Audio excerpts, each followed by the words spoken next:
Greetings and salutations. Welcome to our little shop. This time around we have a new Fender Blues Junior that a really good customer of mine wants me to do my mods on and put transformers in, so we're going to do an upgrade on this amp. We're going to push this one to the limits a little bit. He said have at it, and that's what we're going to do. So here we go. Well, we are in. It's taken a few minutes to get the chassis out of the cabinet, but there's a few things here I want to go over with you. There's been a few changes on these Blues Juniors over the last few years. One, something I'm very happy about, actually two things I'm very happy about right here. They've changed the quality of the output tube sockets. These are a much better socket to hold the tube a whole lot better. Secondly, they've changed their tube holder. This is actually a pretty nice little tube holder. It doesn't pull the tube sideways like the old ones did, and with the tube sockets being tighter, it's not a problem.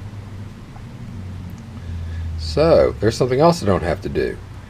Two things. I do not have to replace the tube sockets. I do not have to make a tube retainer. So, gotta love that.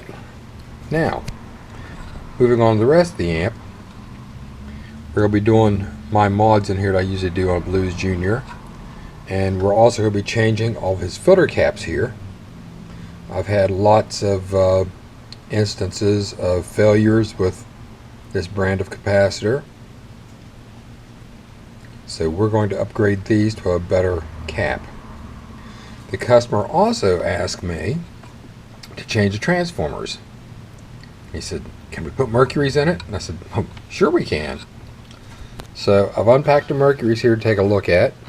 And I got to tell you, this is the first time I've put a set of mercury transformers in a Blues Junior. I've replaced output transformers stock before and was never impressed with the original ones, but I gotta show you this. This actually caused me to have a few giggle moments a while ago when I was unpacking stuff. The power transformer is going to be replaced with this one, which does direct bolt fit on there, but it is much taller. It's a much better transformer. Okay. However, we're going to be replacing the output transformer with that. That is Mercury's stock replacement output transformer. May have to drill a hole or two here, but we're going to have the boards out anyway to do the stuff I'm doing anyway, so not a problem. Glad to see this. This is a welcome improvement on these. So anyway, I'm going to get on with this. I got a lot to do.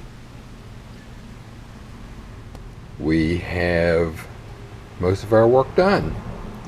We have our new power supply capacitors in. We have our transformers in. We've got our leads all laid out here properly. I've done my other mods. And a couple other little things. And if you notice, all the terminals here are missing for our spade clips. What we did was we soldered all the transformer leads on the bottom of the board to make it more solid. These have a really bad habit of coming loose, so they're now test points. So, okay, wait till you see the other side. In case you're wondering what my mod actually is that I was talking about here, I replaced this cap for the screens. I replaced this resistor for the screens. Tone wise, I replace this capacitor up here with the silver mica for the tone stack. Down here I replace a couple resistors for the bias feed. I reduce the value of a cathode bypass cap over here in the first stage. This cleans up some muddiness. So does this. And most of these are for stability. So there we go.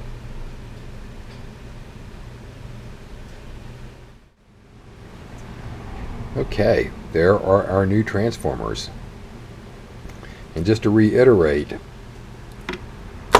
there's the stock one for the output transformer. I actually use a bigger output transformer than that in my hot rodded 8-watt champ. Okay, so let's continue on here and get this thing together. There we have it all finished up. We were able to use his original JJ output tubes, which came stock in. I should mention this amp is brand new. We'll get into that in a minute. Anyway, we used his JJ output tubes.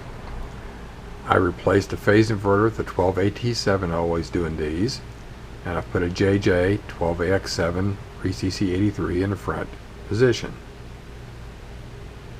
That seems to work out the best.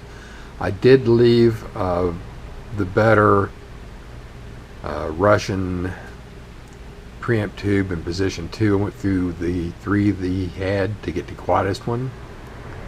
Just gave him a little bit different flavor there. But that's all taken care of. We're ready to bolt this up. It's been play tested. It's been run. I actually had to rebias the amp slightly because of the original tubes being a little on the cool side. We got that taken care of. I mentioned the amp was brand new.